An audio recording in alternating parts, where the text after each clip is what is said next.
Welcome to my channel Varsha's diaries. இன்றைக்கி நம்ம hair ஃபாலுக்கான ஒரு ரெசிபி தான் பார்க்க போகிறோம்.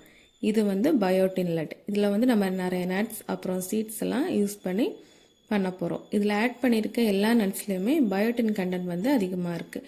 நார்மலாக நம்ம உடம்புல பயோட்டின் கம்மியாகும் போது தான் நமக்கு ஹேர் ஃபால் அதிகமாகும்.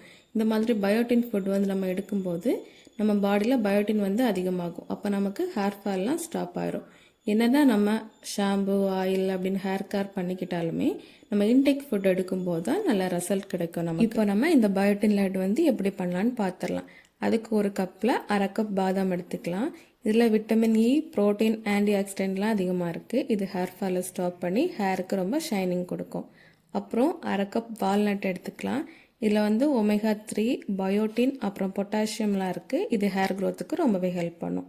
அப்புறம் 1/2 கப்பில் பிஸ்தா எடுத்துக்கலாம். இது விட்டமின் இ இருக்குது, இதில் ப்ரோட்டீனும் இருக்குது. இது ஹேர் ஃபாலை ஸ்டாப் பண்ணி ஹேர் க்ரோத்துக்கு ரொம்பவே ஹெல்ப் பண்ணும். இதை எடுத்து நம்ம தனியாக வச்சுக்கலாம். இனி நமக்கு தேவையான சீடெல்லாம் எடுத்துக்கலாம். அதுக்கு ஒரு பாத்திரம் எடுத்து அதில் 1/2 கப் சீசமன் சீடு. இது வெள்ளை எள்ளு. இதில் ஒமேகா 3 அதிகமாக இருக்குது. இது ஹேர் க்ரோத்துக்கு ரொம்பவே ஹெல்ப் பண்ணும். அப்புறம் 1/2 கப் ஃப்ளாக்ஸ் சீடு. இதில் விட்டமின் இ அதிகமாக இருக்குது. இது ஹேரை ரொம்ப ஷைனிங்காக வச்சுக்கும்.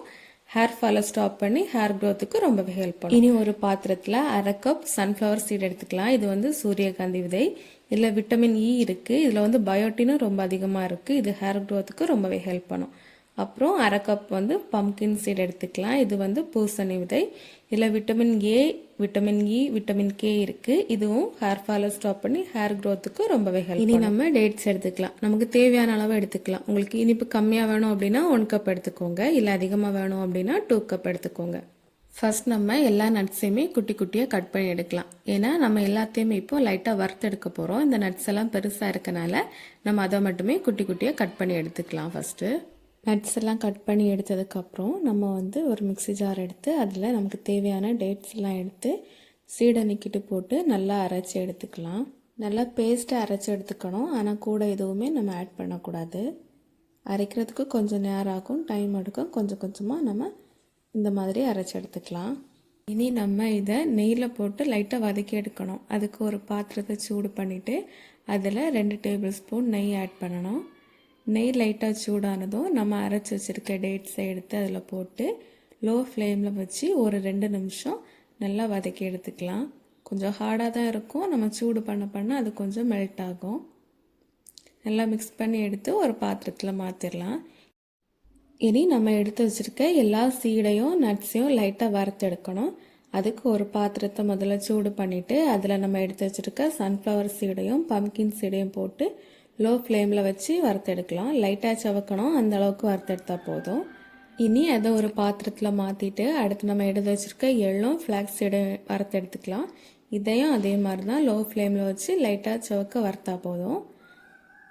இனி அதையும் ஒரு பாத்திரத்தில் மாற்றி வச்சுக்கலாம். அடுத்து நம்ம எடுத்து வச்சுக்க நட்ஸ் எல்லாத்தையும் சேர்த்து லோ ஃப்ளேமில் வச்சு அதே மாதிரி லைட்டாக வறுத்து எடுத்துக்கலாம். இப்போது எல்லாத்தையுமே நம்ம வறுத்து எடுத்துட்டோம். இது அப்படியே முழுசாகவும் நம்ம அந்த டேட்ஸ் கூட மிக்ஸ் பண்ணலாம். இல்லை அப்படின்னா பவுடர் பண்ணி மிக்ஸ் பண்ணலாம். இன்றைக்கி நான் பம்கின் சீடையும் சன்ஃப்ளவர் சீடையும் மட்டும் லைட்டாக பவுடர் பண்ணி எடுத்து மிக்ஸ் பண்ண போகிறேன். ஏன்னா அது முழுசாக இருந்தால் ஒரு மாதிரி இருக்கும் சாப்பிடும்போது.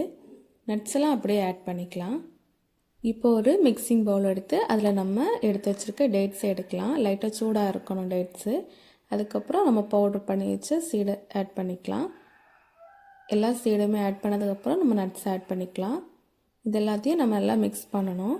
இதை வச்சு நம்ம கை வச்சு தான் மிக்ஸ் பண்ண போகிறோம். கையில் க்ளவுஸ் போட்டுக்கோங்க.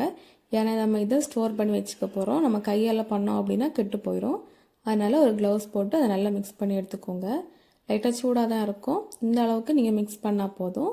எல்லாமே சேர்ந்து வந்த அப்புறம் இதை குட்டி குட்டி பால்ஸாக எடுத்துக்கலாம். இப்போது நம்ம ப்ரோட்டீன் லட்டு சூப்பராக ரெடி ஆகிடுச்சு. இதை டெய்லி நம்ம ஒன்று சாப்பிட்டுட்டு வரணும். இது நம்ம ஹேருக்கு மட்டும் இல்லை, நம்ம ஸ்கின்னுக்கும் ரொம்ப நல்லது. நீங்கள் டெய்லி சாப்பிட்டு வரும்போது 1 மந்த்துக்கு அப்புறம் உங்கள் ஸ்கின்ல உள்ள சேஞ்சஸை நீங்களே பார்ப்பீங்க. நீங்களும் இந்த ப்ரோட்டீன் லட்டுவை வீட்டில் செஞ்சு பாருங்கள். கண்டிப்பாக நீங்கள் இது சாப்பிட்டுட்டு வரும்போது உங்களுக்கு ஒரு நல்ல ரிசல்ட் இருக்கும். இந்த வீடியோ பிடிச்சிருந்துன்னா வீடியோவுக்கு மறக்காமல் லைக் பண்ணுங்கள். உங்களுக்கு ஏதாச்சும் டவுட் இருந்ததுன்னா கமெண்ட் பண்ணுங்கள், நான் உங்களுக்கு ரிப்ளை பண்ணுறேன். நீங்கள் இப்போ தான் என்னோடய சேனலை ஃபஸ்ட் டைம் பார்க்குறீங்க அப்படின்னா மறக்காமல் சப்ஸ்கிரைப் பண்ணி வச்சுக்கோங்க. ஓகே, நெக்ஸ்ட் வீடியோவில் பார்க்கலாம். See you.